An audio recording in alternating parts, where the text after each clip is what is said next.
Alors, vénérable maître, vous nous avez expliqué au début de cet entretien que Dieu s'est d'abord formé lui-même avant de commencer son œuvre de création.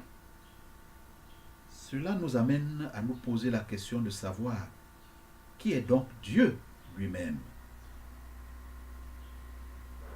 Bon, je vous donnerai la définition en disant que Dieu est l'océan de la matière primordiale, l'océan de la matière infinie, le grand océan. Vous avez entendu parler dans votre Bible au commencement. Au veut dire c'est l'eau qui commence. Oh, c'est l'eau. C'est l'eau, tout simplement, océan, qui commence sa manifestation. Et lui qui vient du non manifesté était déjà, quand il va dans la manifestation, commence une élaboration.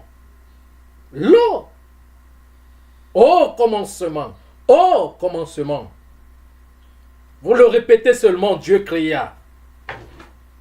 C'est une répétition. Au commencement, le Créateur se manifesta.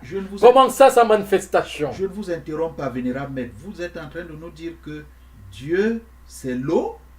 Oh, océan d'eau. La matière primordiale. Donc, ça veut dire que vous sous-estimez l'eau, vous n'avez pas l'estime en l'eau. C'est vous qui dites que l'eau est la vie, non? Monsieur Elie, vous le dites seulement comme ça? Mais qu'est-ce qui donne vie? Hein? Qu'est-ce qui contient les matières premières?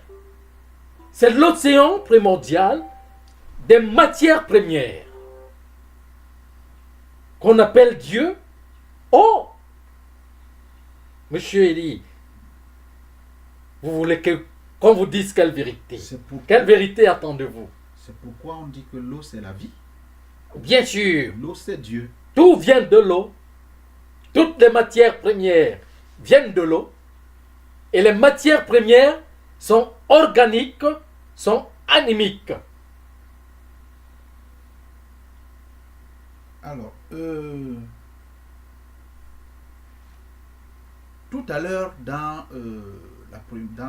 au début de notre entretien, vénérable maître, vous avez eu à évoquer le terme Christ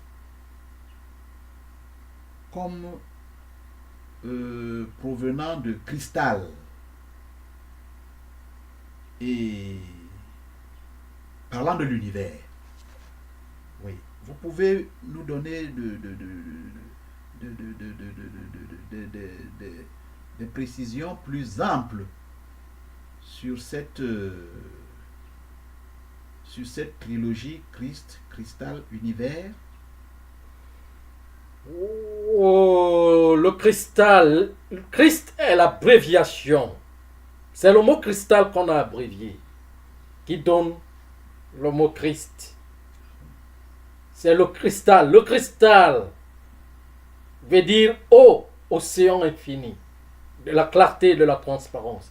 C'est l'océan infini dans les profondeurs qui vient dans la transparence et dans la clarté, qu'on appelle la vérité. Le chemin, la vérité et la vie. Comme pour dire que Christ, ce n'est pas le prénom de Jésus?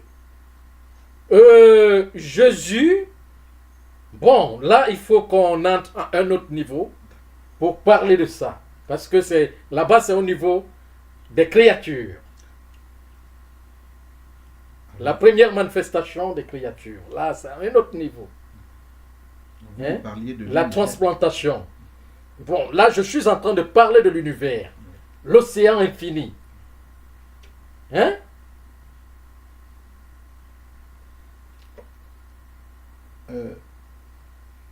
Nous avons appris, presque comme tout le monde le sait, que Christ est le Fils de Dieu.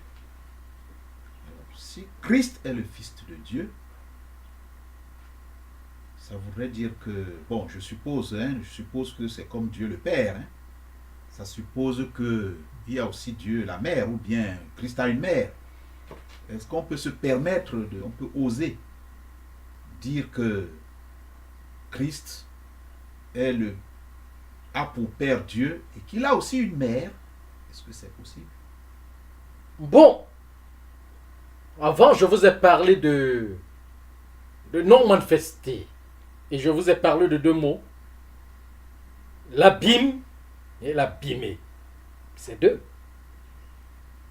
L'abîme et l'abîmé. Oui, le principe masculin du non manifesté et le principe féminin. Je vous ai parlé de l'abîme, les profondeurs, et l'abîmé, le grossier qui était en lui. Le grossier qui était le couvert, le voile du voile dans sa cause. La cause même du voile.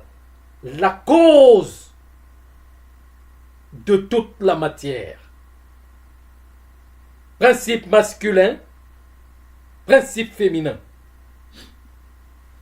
Et maintenant, c'est l'abîme qui a voulu se manifester dans son abîmé. Ça veut dire que quand, si je viens prendre un exemple,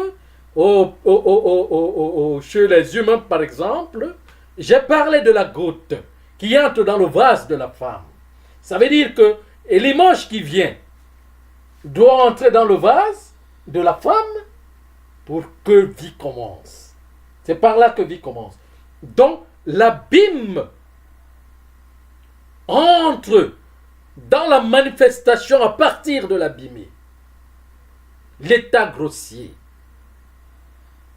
de lui-même qui est inconnu comme incompris. Bon, je sais, quand je parle de l'état grossier, je ne sais pas, je parle de la cause même du voile. La cause même infinie, même, comment je peux appeler ça? On ne peut pas appeler ça ni lumière, ni ténèbres, mais on parle de la cause même. Parce qu'il était lumière, ténèbres, mais ne l'était pas au même moment. Il était ça dans la cause, dans sa cause. Et on ne peut rien connaître, on ne peut rien comprendre dans la cause si la cause lui-même ne le définit pas. Je ne sais pas si vous comprenez. Maintenant, venant dans le sens, quand on dit Dieu, on parle de Dieu. Veut dire un homme. Quand on parle de Dieu, veut dire une femme.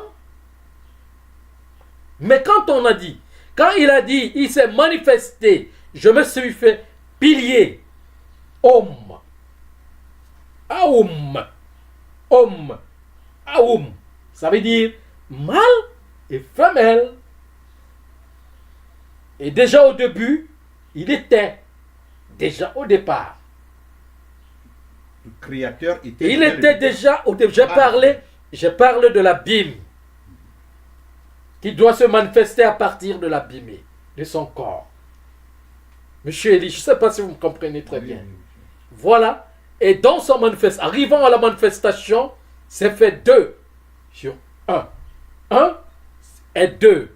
Dans l'enroulement, entrelacé. Mais c'est une seule personne.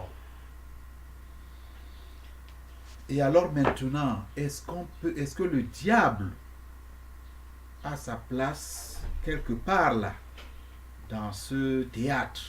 Bien sûr, monsieur Élie. Bien sûr. Le diable a sa place. Mais quel est l'opposé de Dieu? L'opposé de Dieu, c'est le diable. Dans l'eau, il y a quoi? Il y a l'énergie qu'on appelle le feu. Le feu est quoi? La transformation de la vie. En la transformant, il y a épreuve et correction. C'est ça qu'on appelle le diable. Le feu de la vie. Le feu infini, l'océan de feu infini de l'univers.